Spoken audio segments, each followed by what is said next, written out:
श्री कृष्णा श्री कृष्णा श्री कृष्णा श्री कृष्णा। गुरु ब्रह्मा गुरु विष्णु गुरुदेवो महेश्वरः गुरु साक्षात् परं ब्रह्म तस्मै श्री गुरवे नमः। तस्मै श्री गुरवे नमः। पतंजलि महर्षि has defined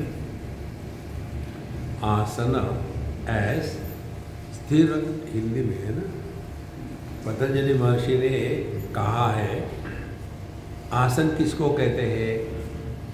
आसन माने स्थिर सुखम आसनम। स्थिर बैठने को आसन नहीं कहा, स्थिर सुख। हम स्थिरता में तभी रहेंगे जब स्थिर के साथ जुड़े हैं। यदि अस्थिर के साथ जुड़े रहेंगे तो स्थिर नहीं हो सकते। जैसे आप बैठे हो कार में या बस में और गाड़ी चल रही है, उस समय स्थिर बैठने का प्रयत्न करो तो क्या होगा। उपाधि का जो विक्षेप है वो विक्षेप आपको स्थिर नहीं बैठने देगा, क्योंकि आप उपाधि में बैठे हैं। इसी प्रकार से जब तक हम अपने उपाधि में बैठे हैं तो हमारी उपाधि क्या है। हमारी उपाधि है देह, और देह क्या है, नित्य परिवर्तनशील है। देह एक क्षण भी बिना परिवर्तन के नहीं रह सकता। ऐसा जो हमारा देह है उसमें बैठ करके हम स्थिर बैठे हैं, और उसी को मान लिया आसन। पतंजलि जी कहते हैं नहीं, वो आसन नहीं, हमारा सुख स्थिर होना चाहिए। यदि ऐसा नहीं होता तो सभी महात्माओं को केवल पत्थर के जैसे बैठे रहना हो गया आसन। नहीं, वो नहीं होता। तो सुख स्थिर होना चाहिए। स्थिर सुखम आसनम। खम माने आकाश, खम मनोबुद्धिरेव च। खम माने आकाश। सुखम, सु माने सुष्ठु। जब हम हृदयाकाश में बिना प्रयत्न के रह सकते हैं उसको कहते हैं आसन। स्थिर सुखम आसनम। अब यह स्थिरता कब आएगी सुख की, माने हमारे जीवन में विक्षेप समाप्त हो गए। सुख का अर्थ ये नहीं कि पागल के जैसे हंसते रहना। सुख का अर्थ है विक्षेप के प्रभाव से मुक्त होना। तो उसके लिए क्या साधना है, तो उन्होंने बताया प्रयत्न शैथिल्य अनंत समापत्तिभ्याम। प्रयत्न शैथिल्य का तात्पर्य है हमारे जीवन में प्रयत्न कम से कम हो। बहुत बढ़िया है, हम तो कुछ करते ही नहीं, पड़े रहते भैंस के जैसे। नहीं, प्रयत्न शैथिल्य का तात्पर्य है जैसे कोई व्यक्ति समझो ऊंचा सुनता है और ऐसी जगह बैठा है कि जहां उसको आवाज ठीक से नहीं पहुंच रही, तो वो क्या करेगा, पूरा मन बुद्धि लगा करके सुनेगा। प्रयत्न करना पड़ेगा, और इसके कारण थोड़े ही समय में थक जाएगा। जहां प्रयत्न है वहां थकावट है, थक जाएगा। फिर बाकी जो नॉर्मल सुनने वाले हैं उनको थकावट नहीं होगी। तो ये महात्मा सोचेगा अब ये सुनने को तो नहीं आ रहा है, फिर टाइम क्यों वेस्ट करें, सो जाओ। देखो इसीलिए जीवन में प्रयत्न की शिथिलता माने जीवन में सहजता। हम लोग पूरे जीवन में कुछ न कुछ सिद्ध करना चाहते हैं। We want to prove something to somebody। यही पता नहीं किसके सामने क्या सिद्ध करना चाहते हैं और कौन हमको देख करके जानना चाहता है कि हम कौन से 30 मार्क का है। देखो, ये जो प्रयत्न है कुछ न कुछ सिद्ध करने का, इसी के कारण हम परेशान रहते हैं। कितनी महत्व की बात है। और ये बात समझ में नहीं आती तब हम उसी कल्पना में रहते हैं। हम लोगों के जैसे नहीं तमोगुणी, हम तो सत्वगुणी हैं। इसीलिए संतों, ध्यान हमको करना नहीं है, इधर ध्यान देना है। क्या हमारे जीवन में प्रयत्न की शिथिलता आ गई? माने क्या हमारा जीवन सहज चल रहा है कि हर जगह में खटखट चल रही है? उठने में खटखट, अरे यार अभी सोने में खटखट, नींद भी ठीक से नहीं आ रही, जगते भी नहीं। इससे तो पशु अच्छे हैं, जब मर्जी है सो जाओ, जब मर्जी उठ जाओ। देखो, इसीलिए हमको ध्यान करना नहीं है, ध्यान देना है। कहाँ ध्यान देना है? यही देना है कि कहीं हम अपने स्वरूप से भटक तो नहीं रहे। तो जीवन ध्यानमय हो, ध्यानमय जीवन। 24 घंटे में 24 घंटे मेडिटेशन में रहना पड़ता है।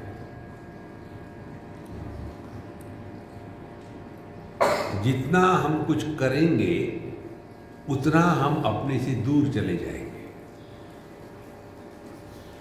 करने में कर्तृत्वाभिमान जुड़ जाता है, होने में कर्तृत्वाभिमान नहीं लगता। देखो, तो इसके लिए केवल सजग होकर के जीना है। अच्छा, क्या सजगता है? देखो, हम अपने जीवन में कुछ न कुछ पाना चाहते हैं। और क्या है वो? एक ही वस्तु पाना चाहते हैं, और वो है खुशी, आनंद। और पूरा जीवन उसी के पीछे लगे हैं। तो ध्यानमय जीवन का तात्पर्य, खुशी को खोजो मत, खुशी में खो जाओ, खुश रहो।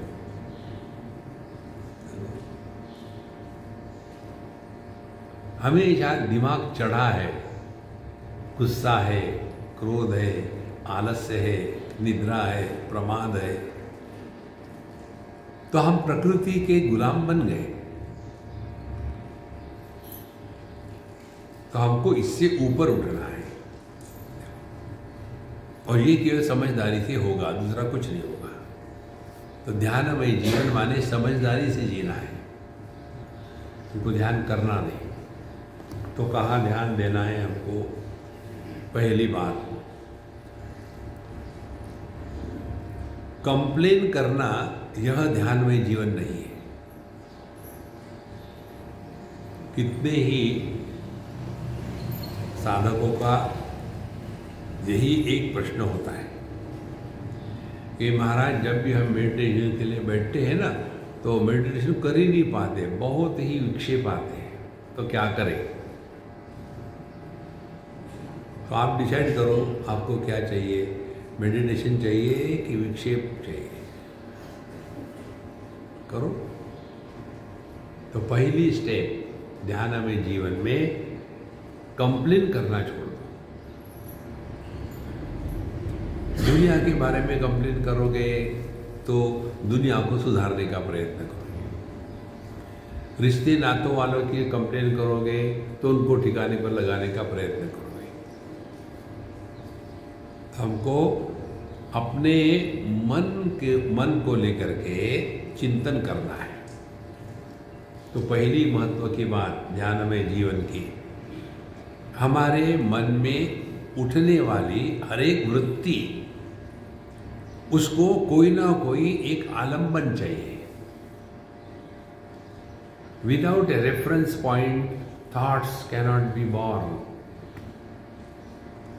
जब तक के कोई रेफरेंस पॉइंट नहीं होगा तब तक के वृत्तियों का जन्म नहीं होता।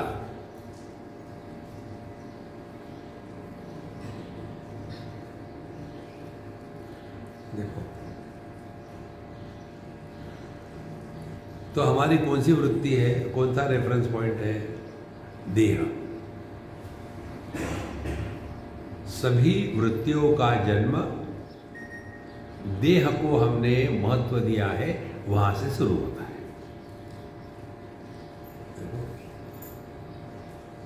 तो ध्यान में जीवन क्या हो गया कि हम जब विक्षेपित है तो चिंतन शुरू हो जाए कि ये विक्षेप का कारण क्या है। तो एक दिन आपको ये बात स्पष्ट होगी, जिसको हमने महत्व दिया है वही हमारे मन के विक्षेप का कारण है। पति को महत्व दो, पत्नी को दो, सास को दो, बहू को दो, गवर्नमेंट को दो, वेदर को दो, डिसिप्लिन को दो, क्लीनलीनेस को दो, भगवान को दो, किसी को भी महत्व दो आप, वो आपके दुख का कारण बनेगा।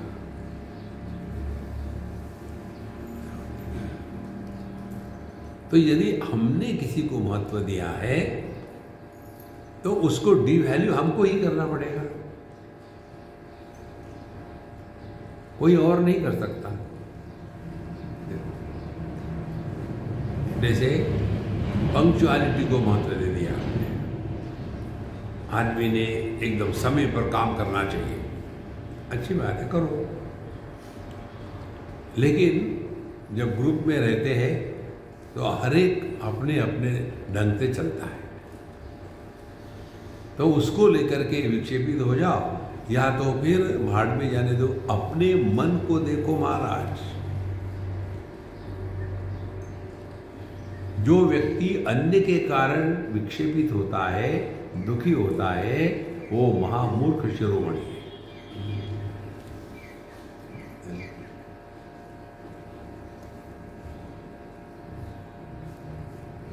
कितनी सिंपल बात है।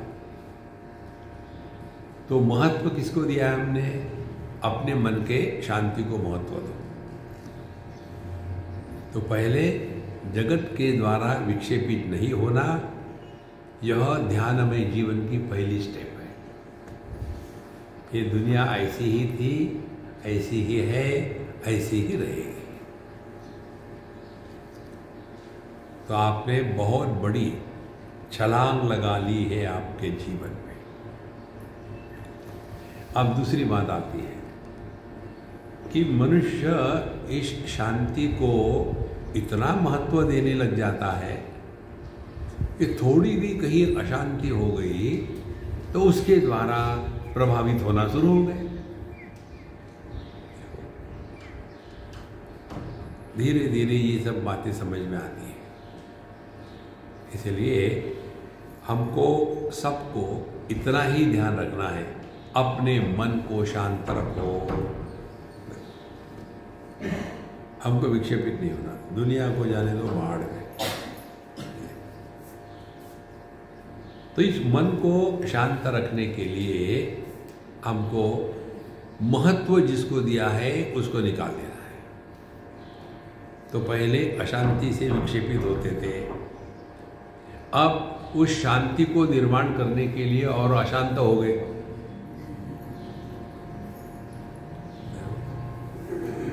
कितनी सिंपल बात है। और जो ज्यादा ही महत्व देते हैं शांति को, वो ज़्यादा ही डिस्टर्ब होते हैं। आपने देखा होगा कई जगह पर बाहर बोर्ड लगा होता है, meditation in progress, don't disturb, we are already disturb. हमको आपके बाहर के डिस्टर्बेंस की कोई आवश्यकता नहीं। तो अभी ध्यान से सुनना। तो शांति और अशांति, अशांति से हम विक्षेपित होते हैं नहीं, शांति से भी विक्षेपित होते हैं। देखो, एक सज्जन हमको मिलने आए थे लोनावाला में, उन दिनों में हम रहते थे। तो हम कुछ काम कर रहे थे, हमने 5 मिनट बैठो, मैं पूरा करता हूँ फिर बात करूँगा, शांत बैठे 5 की जगह 10 मिनट लग गए और शांत बैठे। हमने हाँ अच्छा बोलो महाराज क्या है? बोले Swami ji what a frightening silence here. अब शांति में किसी को डर लगता है? तो मैंने उनको पूछा आपका घर रेलवे ट्रैक के बगल में है? जिनका घर रेलवे ट्रैक के बगल में होता है उनको शांति डरावनी लगती है। तो ये दोनों ही विक्षेप के कारण बनते हैं, शांति और अशांति दोनों। अब इसको कहते हैं शास्त्र की भाषा में द्वंद्व।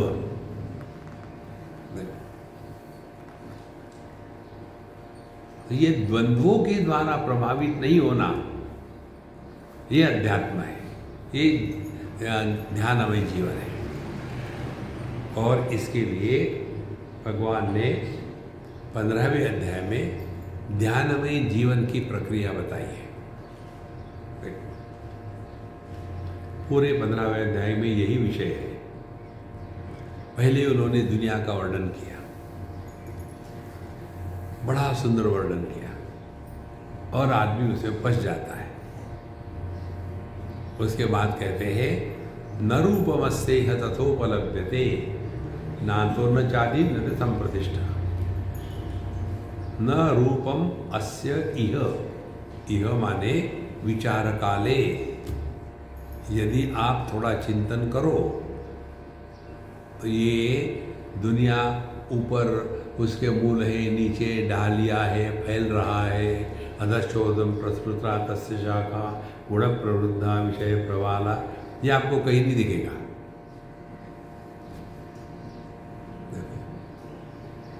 तो फिर विचार करो। तो विचार क्या करें? एक बच्चे ने पूछा हमको, स्वामी जी ये दुनिया कब निर्माण हो गई, कहाँ से शुरू होती है, कहाँ अंत होता है इसका? तो मैंने उसको पूछा ये प्रश्न मुझे पूछने के लिए तुमको किसने कहा? बच्चे ऐसे बेवकूफ़ी के प्रश्न नहीं पूछते, जो फ्रस्ट्रेटेड है वही पूछते हैं। तो सिंपल, मम्मी ने। तो मैंने कहा मम्मी तुम क्यों नहीं पूछती, मुझे डर लगता है। तो मैंने पूछा ठीक है अब बताओ तुम कब जगी थी आज सुबह? बोले कुछ भी बताओ, मुझे उससे कोई लेना देना नहीं, तुम्हारे प्रश्न का उत्तर दे रहा हूँ। मैं सुबह में 7 बजे उठी थी। ये दुनिया 7 बजे निर्माण हुई। देखो सुषुप्ति में हम कहाँ थे, कब थे, क्या थे, देश काल वस्तु कुछ नहीं। तो 7 बजे दुनिया निर्माण हो गई। अब दुनिया प्रारंभ कहाँ से होती है? अपने देहात्म भाव से। और कब तक रहती है? जब तक के देहात्म भाव है तब तक। और कब समाप्त हो जाती है? जब देहात्म भाव का त्याग हो गया। तो दुनिया कहाँ है? दुनिया है देहात्म भाव।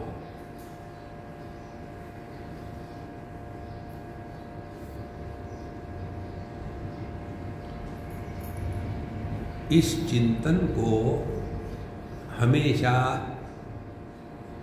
जिंदा रखना और उसके अनुसार जीवन को चलाना, उसको कहते हैं ध्यानमय जीवन।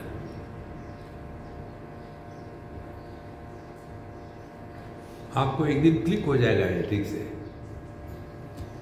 कि जो दुखी होता है वो कोई ना कोई व्यक्ति है।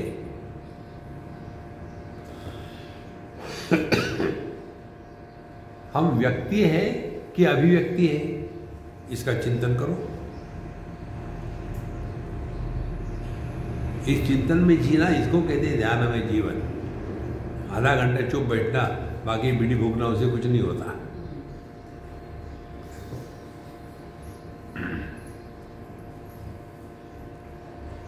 एक लड़की ने पूछा, स्वामी जी, डाइवोर्स के बाद लड़की विधवा होती है कि सधवा रहती है? डाइवोर्स हो गया, अब उसको पति तो है नहीं। जिस शादीशुदा लड़की को कुछ समय के बाद पति नहीं है तो वो विधवा हो गई, लेकिन वो आदमी जिंदा है ना, साथ साथ पार्टनर, लिविंग इन पार्टनर जी रहे, तो मरा कौन? सत्य है, कोई नहीं मरता। तो ये जो है न रूपमस्तेह तथोपलभ्यते, ये जितना गीला कचरा है ना, ये कहीं नहीं है। तो गीले कचरे के दबाव में आकर के जीना, यह संसार है। गीले कचरे को निकाल के फेंक देना, यह ध्यानमय जीवन है। ज्यादा फंसो मत किसी में।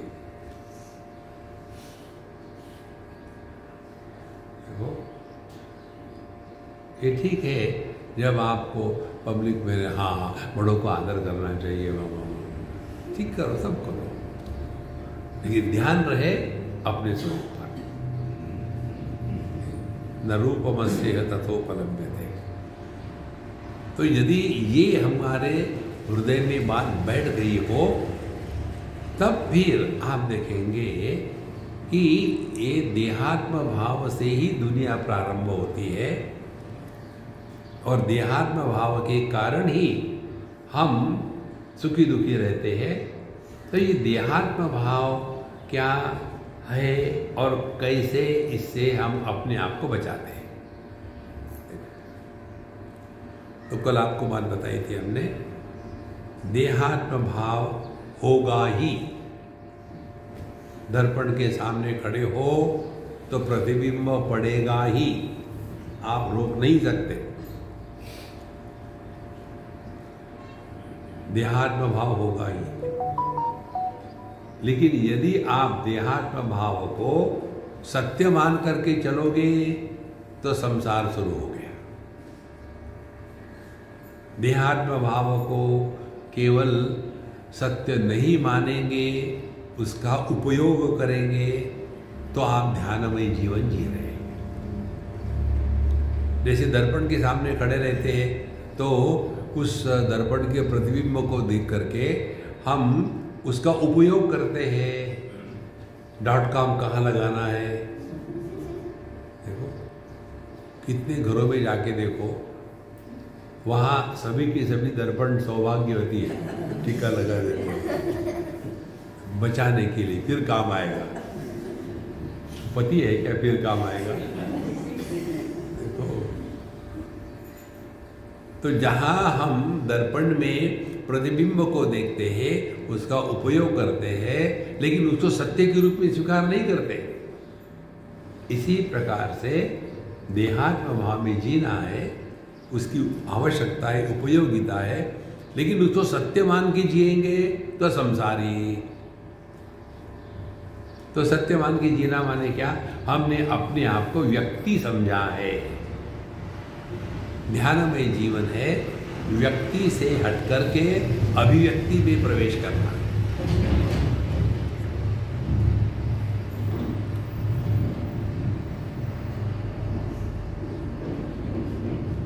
किसी को भी बच्चा हो गया तो उसको माँ कहेंगे। कोई भी किसी को बचाओ माँ कहेंगे। फिर चाहे वो स्त्री हो, चाहे गधा हो, माँ ही हो गई ना। तो बच्चा पैदा होने के बाद जो माँ पना है, यह व्यक्ति है कि अभिव्यक्ति है?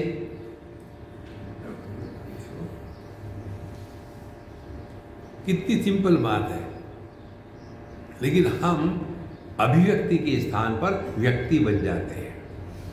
कोई भी आदमी किसी भी लड़की से शादी कर ले तो उसको पति कहते हैं। तो पति ये व्यक्ति है कि अभिव्यक्ति है? देखो, बिजली किसी भी बल्ब में से चले जाए उसमें लाइट निकलता है। तो ये जो लाइट है बल्ब में, ये व्यक्ति है कि अभिव्यक्ति है? तो ध्यानमय जीवन क्या हो गया? व्यक्ति से हट करके अभिव्यक्ति में प्रवेश करना। जगी सर्वसुखी असा कोण आहे। इस दुनिया में कौन है ऐसा कि जिसको दुख नहीं हुआ? देखो, जब साक्षात भगवान के अवतार रामचंद्र भगवान जी पुत्र होते हैं, तब भी उनके पिताजी को, दशरथ जी को, पुत्र के कारण ही मरना पड़ता है। रामायण की कथा का आपने जो भी सुना हो, मैंने जो समझ लिया यही है। आपके पुत्र साक्षात नारायण के अवतार हो, तब भी पुत्र के कारण ही बाप मरता है। आपके पुत्र कबूतर, आप क्या एक्सपेक्ट करते हो उनसे? हमने इतना किया, तबला बजाओ, रोते देखो, कारण क्या है? यह व्यक्ति में फंस गए हैं। व्यक्ति से हटो, अभिव्यक्ति में आ गए। तो पति जो है ये व्यक्ति नहीं, अभिव्यक्ति है। इसीलिए जैसे होता है ना कि एक पति की आत्मकथा, एक कॉमन गूगल पर मिल जाएगी आपको। आपको समझो लिखना है, आजकल नया आया है ना AI वाला चैट। पति की आत्मकथा बताओ, फट फट फट फट उठे, सबमिट कर दो। सबके सब वही सबमिट करें। कोई नया कुछ नहीं उसमें। तो ध्यानमय जीवन क्या है? जहां आप दुखी हो गए, आपका ध्यानमय जीवन शुरू हो गया। कैसे? दुखी कौन है? Do not justify you are being miserable. जीवन में दुख का आना हम किसी अन्य को बता सकते हैं, लेकिन हम सभी के सभी दुखी अपने चॉइस से होते हैं।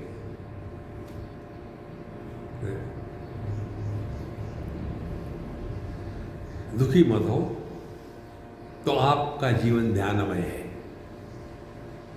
तो ये ध्यान करने वाले सबसे ज्यादा दुखी होते हैं। इसलिए ध्यान इधर देना है कि जहां हम डिस्टर्ब हो गए, कौन डिस्टर्ब हुआ है? हम क्या है ये जानते हैं, हम कौन है ये नहीं जानते। What I am we know, but who I am I don't know. क्या है? यह सापेक्षता का जीवन है। मैं ब्राह्मण, क्षत्रिय, वैश्य, शूद्र, मैं इंडियन, नॉन इंडियन, मैं पति, मैं पत्नी, क्या है? कौन है?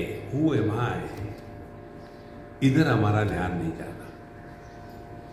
और इसीलिए ध्यानमय जीवन का तात्पर्य अपने दुखी होने का समर्थन नहीं करना।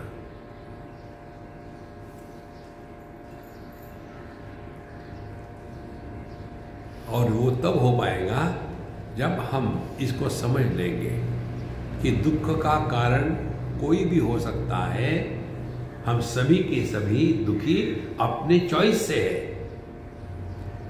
If you refuse to be miserable, even God can not make you miserable. भगवान को दुखी करो,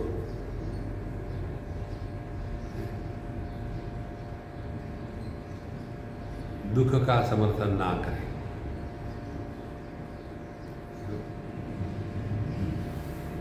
फिर और सूक्ष्मता से चिंतन चलता है। हमने अपने आप को देह के साथ कैसे बांध लिया है, इस पर चिंतन करो। देह क्या है? 3x3 का मैट्रिक्स है। देश, काल, वस्तु, इन तीनों के द्वारा डिफाइंड जो वेरिएबल है उसको कहते हैं देह। DOB, डेट ऑफ बर्थ, उसके पहले हम नहीं थे। बात की क्या बात है? बात में भी नहीं रहेंगे, क्योंकि हम देह हैं। फिर लंबाई चौड़ाई कितनी है? 4 फुट लंबे, 6 फुट चौड़े। ऐसे कैसे हो सकता है?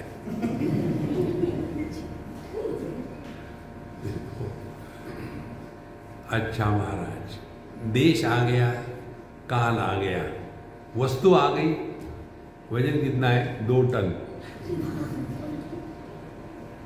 तो जो भी हम अपने बारे में सोचते हैं, बोलते हैं, देह को सामने रखकर ही बोल रहे हैं। देखो,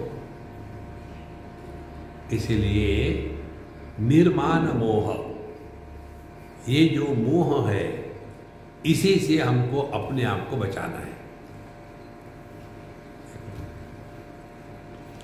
और ये देहात्म भाव दृढ़ होने का कैसा अपने आप होते रहता है, इस पर चिंतन करो।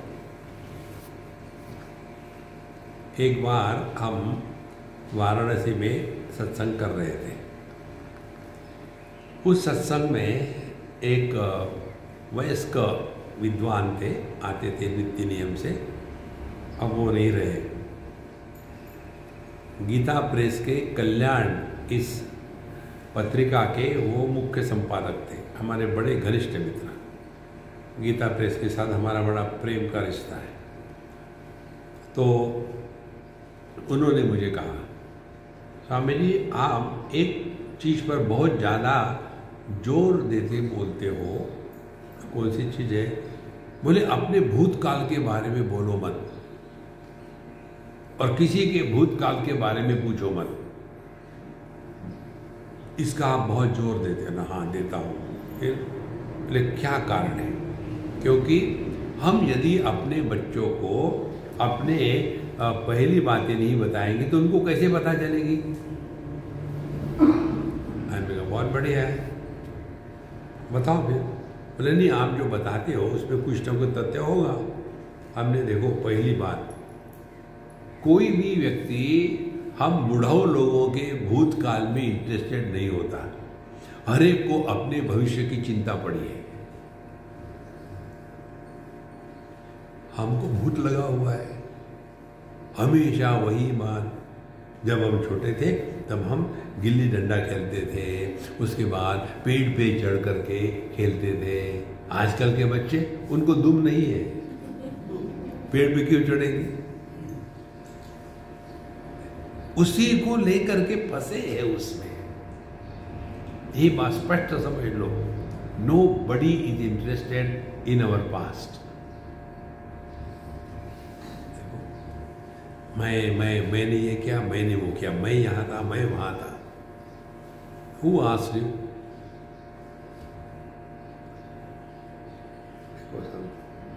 अच्छा, उससे होता क्या है ये समझ लो। भूतकाल आपका नहीं है, देह का है।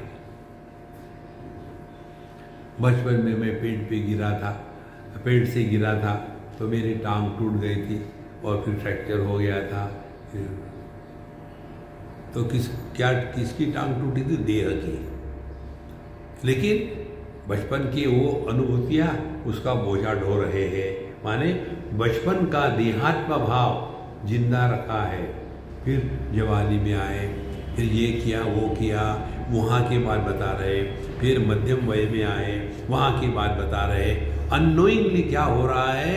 हमारा देहात्म भाव दृढ़ हो रहा है।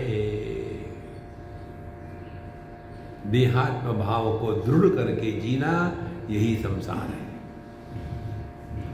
देहात्म भाव से निवृत्त होना यही ध्यानमय जीवन है। देखो, बहुत सिंपल बात है महाराज। कितने बार ये सब चीजें आके चली गई, जागृत अवस्था आ गई, सपना गया, सब कुछ जाए, हम तो ज्यों के त्यों है ना।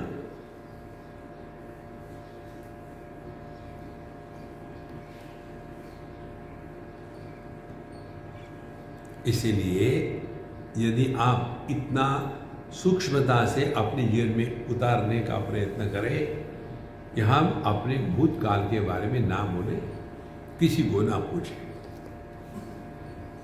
बहुत बड़ी साधना है ये। इसीलिए आपने देखा, आप तो सभी प्रोफेशनल है सत्संगी, कितने महात्माओं को सुन के रख दिया। अब हम पर ट्राई करो, सब महात्मा फेल हो गए, अब आप ट्राई करो तो देखेंगे ये जो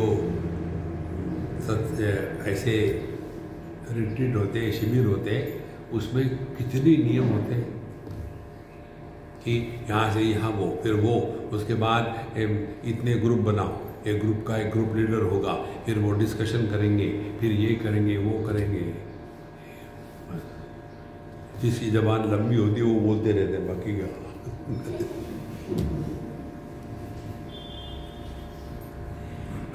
तो महाराज किसी को कुछ नहीं करना, यहाँ आकर के आप सो भी जाओ तो मुझे कोई फर्क नहीं पड़ता, आप लेट आ जाओ तो मुझे कोई फर्क नहीं पड़ता, आप लेट जाओ तो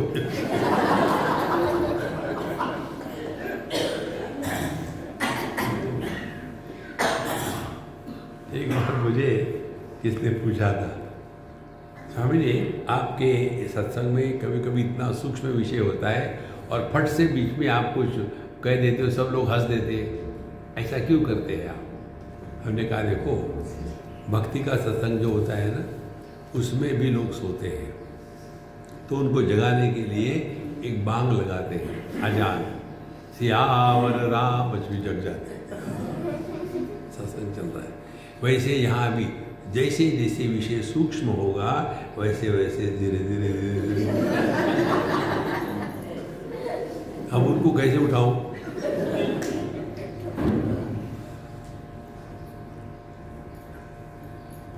हार्ट ऑपरेशन करना जितना कठिन है उससे 1000 गुना कठिन है मन को शांत रखना, उसमें ज्ञान का प्रकाश निर्माण करना, और वो मन नहीं सोए। हमने अपने मन को एक ही ट्रेनिंग दी है, जब मन शांत है तो सो जाओ। मन शांत भी हो और सोए भी ना, इस स्थिति में 24 घंटे जीना, इसको कहते हैं ध्यानमय जीवन। थोड़ा मन शांत हो गया, एकदम शांभवी मुद्रा हो जाए। कितने जगह में ये होता है, हमको प्रश्न पूछते भी है, हमें जी हमारे यहाँ जब होता है मेडिटेशन तो कई लोग ऐसा ऐसा करते हैं, ऐसा तुमको कैसे पता चला?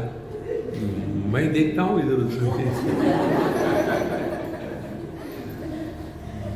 तो मेरा क्यों नहीं होता वैसा? सबका होता है, उसको कहते हैं, वो स्पेशल लोगों के लिए होता है, उसको कहते हैं झटका मेडिटेशन। नींद आ गई थी, झटके है बीच में, शांत रहे लेकिन सोए नहीं। या निशा सर्वभूतानां तस्यां जागर्ति संयमी, यस्यां जागृति भूतानि सा निशा पश्यतो मुनेः। पश्यतो मुनेः, जो अपने स्वरूप में जग गया है, वह जिस तत्व में जगा है वहाँ अज्ञानी लोग सो रहे हैं, और जिस द्वैत के दुर्गंध में अज्ञानी लोग जग गए हैं, वहाँ यह ज्ञानी पुरुष द्वैत के दुर्गंध में रहते हुए भी अद्वैत में निष्ठावान है। ये है ध्यानमय जीवन। देखो, ये तब हो सकता है जब हम अपने भूतकाल को भूल जाएं। भूतकाल को वर्तमान में मत लाओ।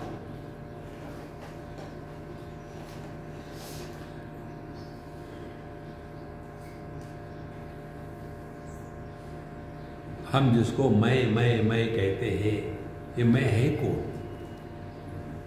देखो, अभी का भी एक टेक्निक बताते हैं आपको। इस क्षण या आज के पहले आपके जीवन में जो भी कुछ अच्छा बुरा हुआ है, उसके बारे में नहीं बोलना, ये अपने हृदय में दृढ़ संकल्प कर लो। अपने आज के तारीख के पहले जो कुछ भी हुआ है, एक भी शब्द आप आपके मुख से नहीं निकालोगे, मन में नहीं आएगा। अब विचार करके देखो,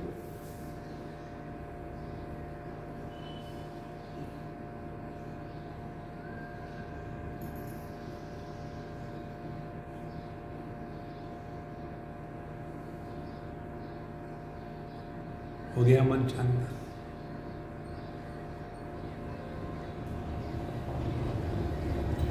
महाराज, भूत और भविष्य ये दोनों मन की खुराक होती है। यदि किसी को खाना ना दो तो वो आदमी मर जाएगा। उसी प्रकार से मन को खाना मत दो। मन का खाना है भूत की स्मृतियां और भविष्य की चिंता।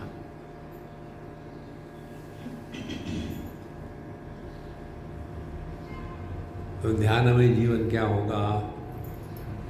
जगत में रहते समय अपने भूतकाल के बारे में मत बोलो। ये केवल आपको रोज की अनुभूति से सीखने से मिलता है। हम आपको पुस्तकों की बात नहीं बता रहे। हम जब भी किसी अन्य के साथ बोलते हैं, या तो अपने भूत के बारे में बोलेंगे या उसके भूत के बारे में बोलेंगे।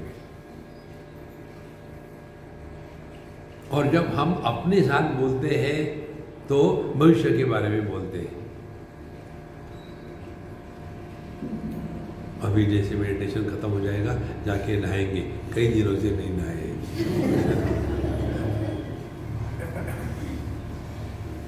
देखो, ये दो बातें को करो, आप ध्यान में जीवन जी रहे। अन्य के साथ हम भूत को लेकर ही बोलते हैं, वहां रुक जाओ। तो भूत खत्म हो गया, भविष्य में क्या करना है कुछ नहीं। अभी तो जिंदा रहो, बाद में देखेंगे। देखो मनुष्य कैसा फंसता है भूत भविष्य में। एक उदाहरण आपको बताते हैं। एक हमारे अच्छे मित्र थे, हमसे जवान थे, बहुत ही जवान थे। नर्मदा जी के किनारे एक आश्रम है, वहाँ हम जाते थे। मुझे कहते हैं कि स्वामी जी आप बहुत दौड़ा भागी करते, यहाँ आके रह लो, मैं आपकी आखिरी दम तक पूरी देखभाल करूँगा। ये बोले वो जो है ना गोविंदानंद स्वामी, हाँ वो भी यही है पिछले कितने साल से। अब उनके आखिरी का जो संस्कार है, उनको अग्नि देना नर्मदा जी के वहाँ, सब मैं करूँगा। दूसरी बार गया तो बोले हाँ देखो उनका मैंने कर दिया पूरा, आप मत कहे जाओ। मैंने बोला कि समझो मेरे पहले आप मर गए तो। बोले स्वामी जी मैं आपसे 40 साल छोटा हूँ, ये कोई क्वालिफिकेशन है? और ऐसी हरी इच्छा, पहले मर गए वो। बोला मैं तुम्हारा अग्निकुंड। अरे वर्तमान में रहो ना। ध्यानमय जीवन माने वर्तमान में रहना। कैसे रहे वर्तमान में? wherever you are, whenever you are, whatever you are, be 100%.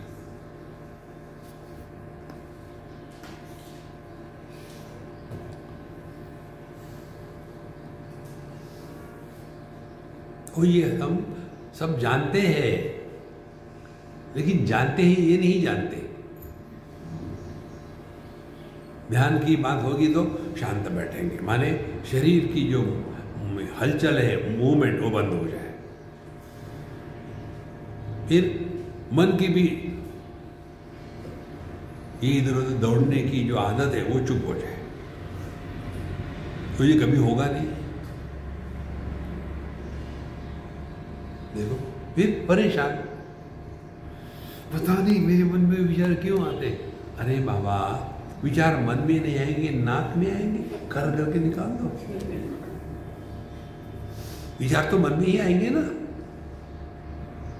अब सवाल ये है, उन विचारों को लेकर के झगड़ा करने के स्थान पर चिंतन करो ना।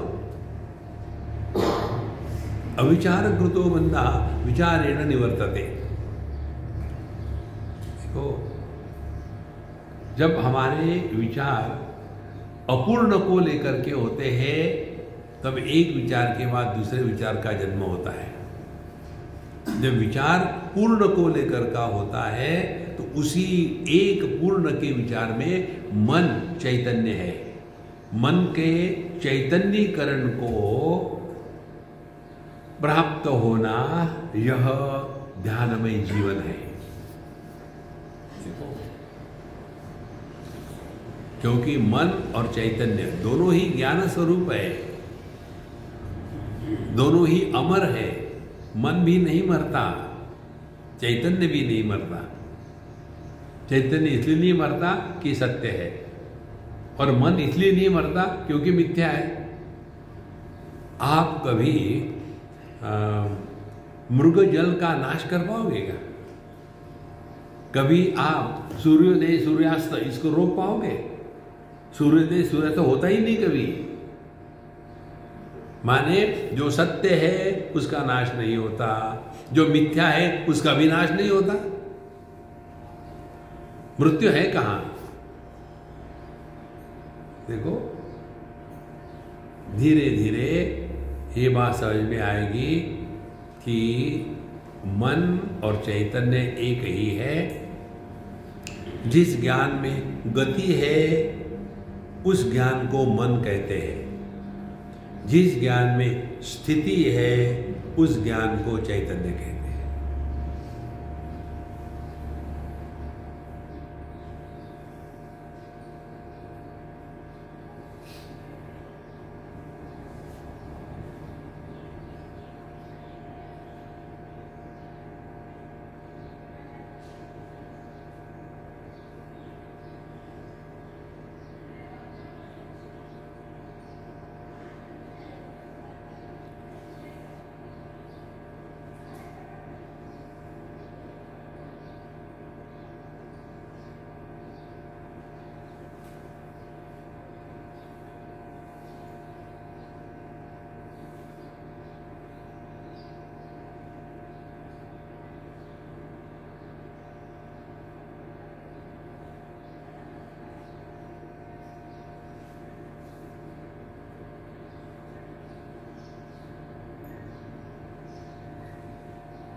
शब्द हो उसको भी हम प्रकाशित करते हैं, शब्द का अभाव हो उसको भी हम प्रकाशित करते हैं। जो भाव और अभाव इन दोनों का प्रकाशक है वह भावाभाव के परे है, वही अपना स्वरूप है।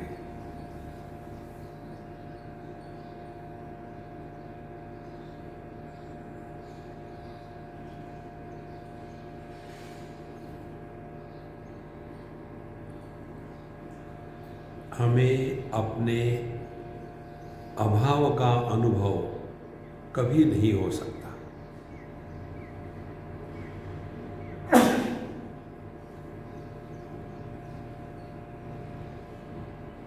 सुषुप्ति में जागृत स्वप्न के अभाव का अनुभव होता है, अपना नहीं।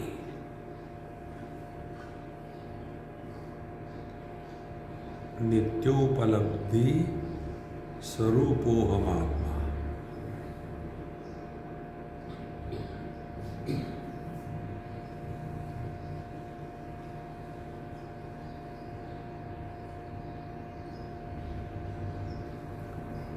ना कुछ पाना ना कुछ खोना।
यदि हम अपने स्वरूप में दृढ़ है तो किसी भी शब्द के द्वारा या शब्द के अभाव के द्वारा प्रभावित नहीं होंगे।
इतना ही ध्यान रखना है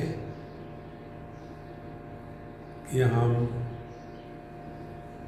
विचारों के प्रवाह में बह न जावे।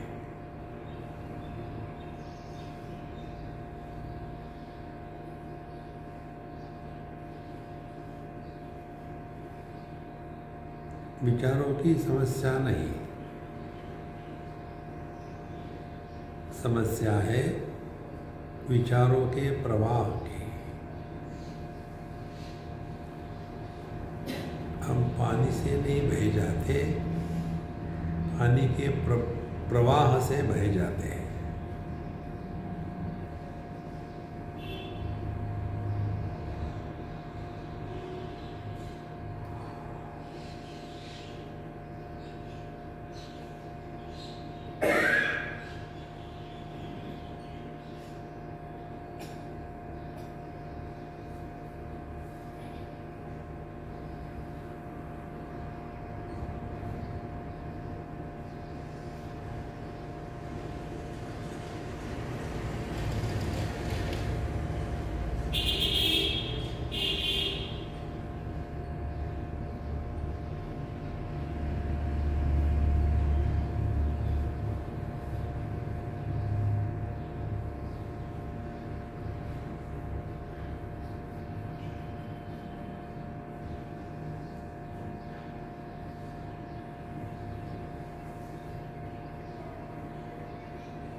जितनी मात्रा में मन शांत रहता है उतनी मात्रा में शरीर भी शांत रहता है।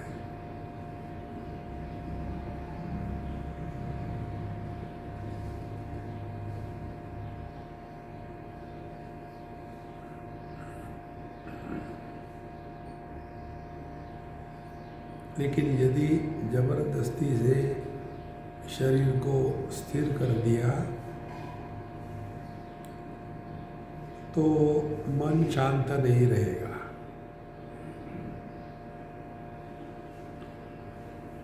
इसीलिए पहले मन को शांत करें।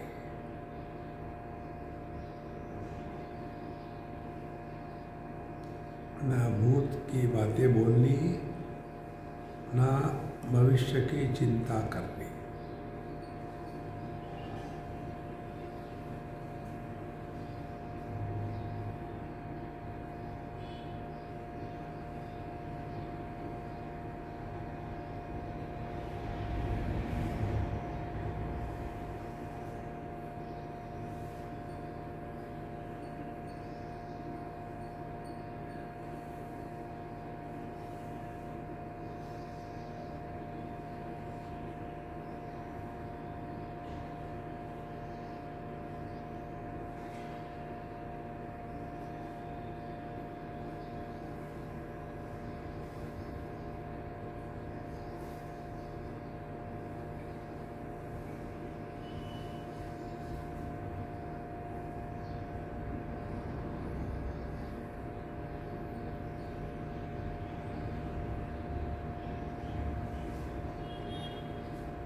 आप सजग हो। सभी शब्दों का श्रवण हो रहा है, लेकिन श्रवण करने वाला नहीं है।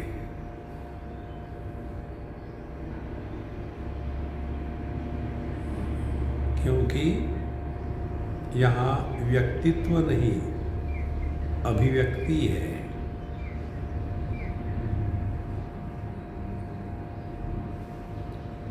देह के रूप में रहना यह व्यक्ति है, जीवन के रूप में रहना यह अभिव्यक्ति है।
Take deep breath 2-3 times. Move your toes, fingers. Offer everything at the feet of the Lord. Don't make a memory of this experience. ओम पूर्णमदः पूर्णमिदं पूर्णात् पूर्णमुदच्यते पूर्णस्य पूर्णमादाय पूर्णमेवावशिष्यते। ओम शांति शांति शांति। हरि ओम।